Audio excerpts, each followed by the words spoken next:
Burden of proof আবার অনেকে না বুঝতে পারেন, এটার বাংলা মিনিং এভাবে আপনি বলতে পারেন যে প্রমাণের দায়িত্ব, অথবা আপনি বলতে পারেন যে প্রমাণ করার দায়িত্ব। তো যখনই আমরা কিন্তু অনেকে অপরাধ করার পরেও আদালত যখন জিজ্ঞাসা করেন চার্জ গঠন করার সময় যে আপনাদের বিরুদ্ধে যে অমুক অমুক ধারায় চার্জ গঠন করা হলো, আপনারা কি আপনাদের দোষ স্বীকার করেন কিনা বা অপরাধ স্বীকার করেন কিনা, আপনারা কি দোষী না নির্দোষ, এই মর্মে বলার পরেও আমরা কিন্তু অপরাধ করার পরেও আমরা বলে থাকি যে আমরা স্বীকার করতে চাই না, আমরা বলে থাকি যে স্যার আমি নির্দোষ, আমরা নির্দোষ।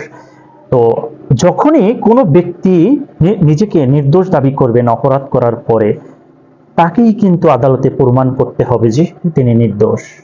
অর্থাৎ এটাকে আমরা বলছি সাক্ষ্য আইনের ভাষায় বার্ডেন অফ প্রুফ, প্রমাণ করার দায়িত্ব। কে প্রমাণ করবে একটা মামলা? যিনি নির্দোষ দাবি করবে নিজেকে, তিনি প্রমাণ করবেন যে আমি নির্দোষ। তিনি যদি প্রমাণ করতে পারেন তাহলে তো উনি নির্দোষ অবশ্যই।